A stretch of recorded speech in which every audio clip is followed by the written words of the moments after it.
स्वागत है Rama technical institute पर। मैं आशीष आपका स्वागत करता हूं। और आज हम देखेंगे ट्रिपल सी का जो 10 क्वेश्चन है वो बार बार मतलब जैसे ऐसे बहुत ऐसे क्वेश्चन है जो बार बार एग्जाम में पूछते हैं। तो हम पर डे आप लोग को 8 PM पर 8 PM पर टोटल हम आपको पर डे 10 क्वेश्चन का PDF और वीडियो आपको प्रोवाइड करा दिया करेंगे, ठीक है। तो देखिए इसमें क्वेश्चन जो आया है इसमें बार बार जो पूछा जा रहा है ये आपका अभी एग्जाम हुआ है पास में ही अक्टूबर का, उसमें आया था। इसमें दिया है पहला क्वेश्चन दिया है प्रिंटर द्वारा आउटपुट कहलाता है। जैसे हम प्रिंट छाप देते हैं तो क्या कहलाता है, तो उसमें दिया है मतलब क्या कहलाता है। आउट मतलब होता है बाहर, जब बाहरे कर वालोगे तो आउटपुट हो जाला। वही में इसमें दिया है इट दिया है हार्ड कापी, इट दिले सॉफ्ट कापी, इट दिया है A और B दोनों, और इसमें दिया है नन। तो एमें हार्ड सॉफ्ट पहले तो लोग समझा लोग। हार्ड वो होला जैसे एक मोबाइल में गेम खेलत बा तो ओके जैसे ना, जैसे उस तो बाहर आई ना तो वो टाइम वो जब प्रिंट जब हम करत थी कोनो चीज के तो छाप के जब बहरे आ जाए, जब बहरे आ जाला तो ओके का हो जाला हार्ड। और लेकिन सॉफ्ट जो हम कंप्यूटर में भी पढ़ल हो ओके भाई ना छपले तो ओके का हो जाला सॉफ्ट बोल जाला। अब छपले ना है तो का हो जाला सॉफ्ट। तो एक आंसर जो वाला हार्ड वाला कैसे कि ये देखा आउटपुट बोल रहा था बाहर, बाहर जब आएगा तो बाहर आने के लिए छापेंगे तभी ना बाहर आएगा तो वो हार्ड हो जाता है। और वो भी कंप्यूटर में आता है तो सॉफ्ट आता है, ठीक है। ये प्रिंटर का ये जो पहला क्वेश्चन है। अब बोला है किस जनरेशन में चिप का प्रयोग किया गया था। दूसरा नंबर क्वेश्चन में ध्यान दीजिएगा, दूसरा नंबर क्वेश्चन में दिया है किस जनरेशन में चिप, चिप मतलब जैसे होता है कि ये आपको जैसे ना जनरेशन जब आया था तो उसमें फर्स्ट जनरेशन सेकंड थर्ड ऐसे जनरेशन आए थे, ठीक है। 5 जनरेशन टोटल थे। इसमें किसमें चिप का प्रयोग किया गया था, तो इसमें जो दिया है कि जनरेशन में चिप का प्रयोग किया गया था तो इसमें है ऑप्शन नंबर डी। ये 4 जो है इसमें चिप का प्रयोग किया गया था। इसमें कैसे कैसे क्या होते हैं अब इसके बारे में समझिए। चिप में जैसे ना ऐसे करके नीचे इसी में बता दे रहे हैं यहाँ पर देखिए ऐसे करके एक रहता था, उसमें ऐसे ऐसे करके जो कांटा टाइप से लगा रहता है ना वो उसे कंट्रोलिंग का काम करता था। ऐसे करके होता था, तो देखेंगे बहुत ऐसे ऐसे कलर का होता है, ऐसे ही मतलब रहता है, उसे लगाया लगाया करते थे।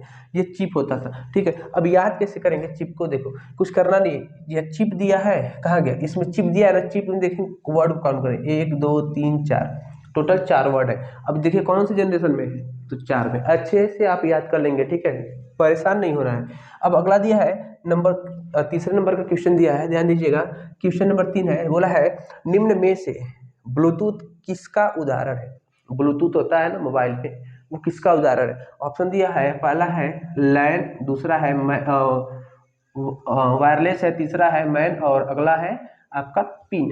तो ये किसका उदाहरण है, तो आपको हम सबसे पहले बता दे रहे हैं कि जैसे ये होता है ना, ये लोकल एरिया नेटवर्क, जैसे कुछ ऐसे कस्बे में चाहे कुछ ऐसे घर पर रहिए अपना वाईफाई रखते हैं ना तो वो कवर करता है, तो वो ये इसका काम करता है। लेकिन जो ब्लूटूथ है ना ये इसका उदाहरण किसका है, वायरलेस का है, ये वायरलेस का है, ठीक है। और मेट्रोपॉलिटन एरिया नेटवर्क जैसे मैन जिसे बोला जाता है, जैसे ना कि एक ठे गाँव है, एक ठे गाँव के हब है, और उसी के माध्यम से हम कई गाँव के मैनेज करके चलाओ थी। तो जैसे कि एक ही जगह से हम है, जैसे एक ठे दू ठे तीन ठे इस गाँव, अब ये गाँव खातिर कंट्रोल कर खातिर एक जनी हवा ना मेन वाला, तो मेन जो होला वो के मैन बोल जाला, का बोल जाला मैन। तो वो मैन इसको कवर करता है, ठीक है। तो मैन बड़ा होता है, सबसे छोटा वायरलेस के तौर पे होता है।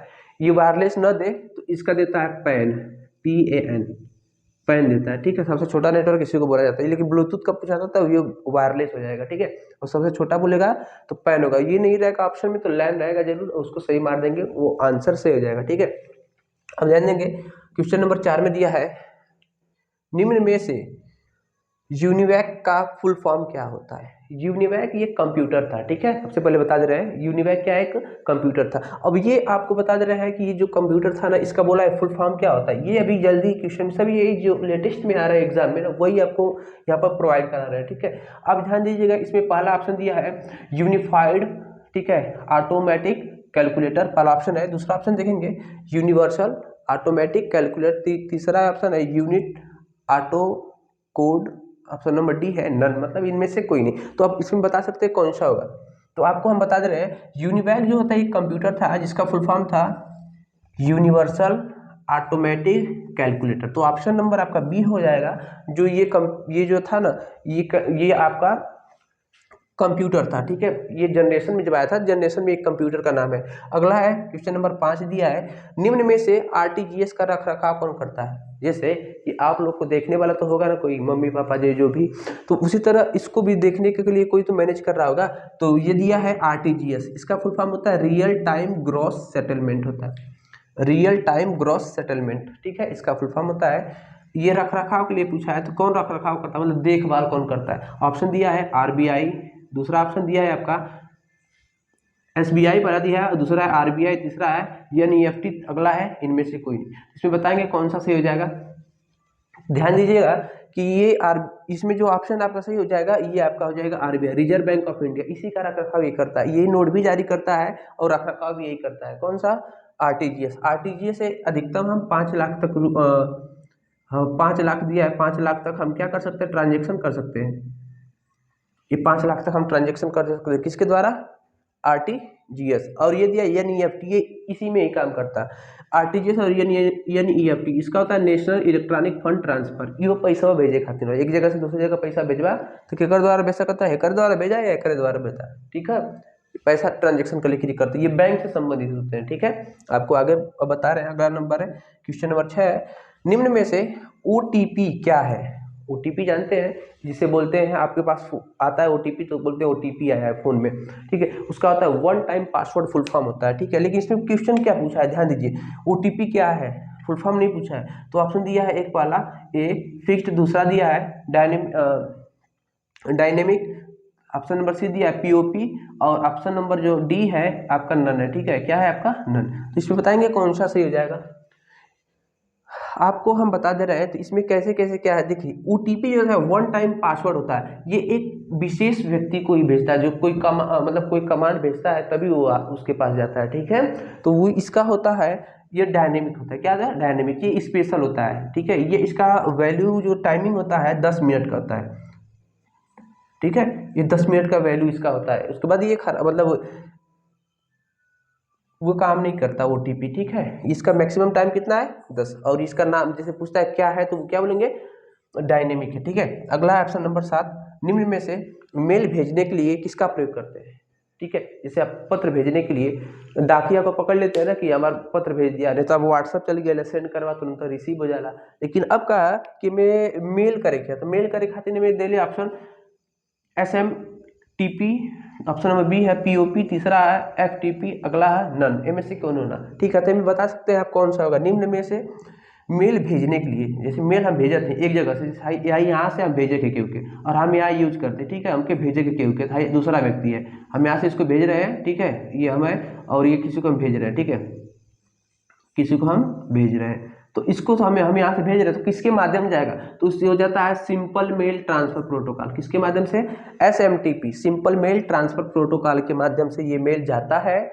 यहाँ से हम भेज दिए तो ये जाने का काम ये होता है, क्योंकि जा रहा है माध्यम से ये, लेकिन उसमें क्या रहता है, FTP होता है, फाइल ट्रांसफर प्रोटोकॉल, ये बीच में होता है। और रिसीव किसके माध्यम से होता है, POP के, उस आदमी के पास पहुंचेगा कैसे, तो वो क्या होता है, POP, पोस्ट ऑफिस प्रोटोकॉल होता है, उसके माध्यम से उसे रिसीव हो जाता है, भेजते हैं SMTP के माध्यम से। और FT वाला जो ई वाला इनमें से जो फैलिया जाए ना, वो के लिए जाए दस्तावेजवा वाला ना, ओके सुरक्षित के लिए जाए खातिर ये वाला FTP बीच में काम करता है, ठीक है। ऑप्शन नंबर अगला देखेंगे, UPI, ऑप्शन दिया UPI, यूनिफाइड पेमेंट इंटरफेस, इसका पहले फुल फॉर्म समझ लीजिए, से क्या पैसे का लेन देन करना सही है। अब भाई ये इसीलिए दिया है, UPI जो है ट्रांजेक्शन करने के लिए इन्हें दिया है, तो ऑप्शन नंबर ये सख्त हो जाएगा, ठीक है, ट्रांजेक्शन करने के लिए होता है। ऑप्शन नंबर जो क्वेश्चन नंबर जो 9 है, इसमें देखिए क्या दिया है, कंप्यूटर में मैथमेटिकल कार्य करने के लिए किस मेमोरी का प्रयोग करते हैं। मैथमेटिकल मतलब जोड़ घटाना गुणा भाग, ऐसे कुछ कैलकुलेशन करना हो तो वो कौन सी मेमोरी होती है। ऑप्शन इसमें देख सकते हैं, ऑप्शन दिया है पहला, ऑप्शन जो फर्स्ट है इसमें दिया CPU, इसमें दिया है दूसरा रैम, रोम है, तीसरा रैम, और अगला है ALU। इसमें कौन सा सही हो जाएगा। आप CPU के बारे में जानते होंगे, तो CPU में यहाँ पर बता दे रहे हैं, ऐसे CPU होता है, CPU में 3 मेमोरी होती है, एक CU होता है, एक MU होता है, एक ALU होता है, ठीक है। 3 मेमोरी होती है, CU, MU, ALU। सीयू जो होता है कंट्रोलिंग का काम करता है, जैसे कोई चीज़ भेजते हैं उसे कंट्रोल करने का काम सीयू करता है।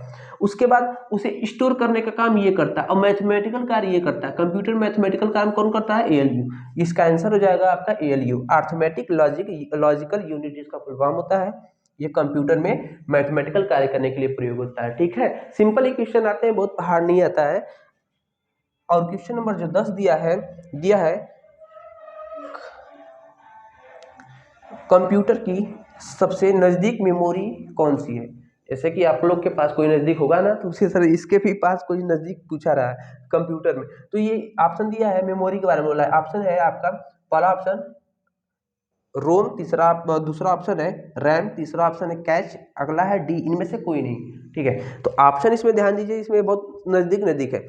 रैम का वीडियो हम आपको डिस्क्रिप्शन रैम रोम के बारे में बताए बढ़िया से, उसको डिस्क्रिप्शन में डाल देंगे, उसको आप शो करके वहीं से देख सकते हैं।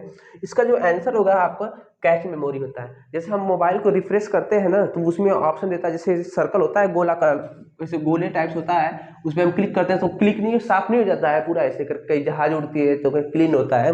तो उसी तरह इसमें भी होता है, जब हम रिफ्रेश करते हैं तो उस समय यही मेमोरी काम करते हैं। तो सीपीयू की सबसे नज़दीक मेमोरी कौन सी, किसको बोलते हैं? कैश मेमोरी को बोला जाता है। ठीक है, और हम पर डे आप लोग को हम बता दे रहे हैं कि 8 बजे आपको पीडीएफ के साथ, और ये आपको क्वेश्चन जो आएंगे और वो पीडीएफ आपके साथ प्रोवाइड हम करा दिया करेंगे। ठीक है, और रोज जुड़ा करिए आप लोग, क्योंकि ये ट्रिपल सी का आपको ज़्यादा प्रेशर नहीं लेना। देखो हम बता दे रहे हैं आपको कैसे कैसे क्या। टोटल जो क्वेश्चन होते हैं 100 नंबर के होते हैं। ठीक है, उसके बाद यहाँ से हम इसमें से आपको हम बता दे रहे हैं मिनट जो होते हैं, इसका जो 90 मिनट का टाइमिंग होता है। ठीक है, 90 मिनट का टाइमिंग होता है, 100 क्वेश्चन होते हैं, और आपको इसमें कुछ ज़्यादा करना नहीं है। ठीक है, इसमें आपको हम बता दे रहे हैं कि आप 50 नंबर ला दे रहे हैं, तो इसमें आप पास हो जाएंगे आराम से, और जो हम पढ़ा रहे हैं उसी से हूबहू छप रहा है क्वेश्चन। ठीक है, तो ये इसी से आ रहा है बार बार। और उसके बाद 50 नंबर मान लीजिए, इसमें माइनस मार्किंग नहीं है, तो 50 नंबर तो उसमें से मान लीजिए हम पूरा का पूरा 100 नंबर का ही प्रयास करेंगे। बट इसमें क्या होता है ना, अब हमारे बस के तो अंदर नहीं है, लेकिन हम जहाँ तक करना चाहें तो कर सकते हैं, अनुमान के तौर पे बता दिए। ठीक है, लेकिन हम पूरा टोटल 100 नंबर का ही करेंगे, लेकिन बाई चांस इसमें 1-2 नंबर कम है, खाली केवल आपको 50 नंबर तो लाना है, माइनस मार्किंग तो है नहीं, टाइमिंग भी कम है। आपको इसमें रोज रोज पर डे जो 10 क्वेश्चन आएगा उसको हम पढ़ाई करेंगे तो अच्छे से आप कवर कर सकते हैं। ठीक है, तो अब कल मिलेंगे हम लोग। ठीक है, ऐसे ही क्वेश्चन मिलेंगे आपको अगले वीडियो में। और आप चैनल पे नए हैं तो चैनल को सब्सक्राइब और शेयर कर दीजिएगा अपने फ्रेंड के पास जो एग्ज़ाम देने वाले हैं। ठीक है, तो धन्यवाद।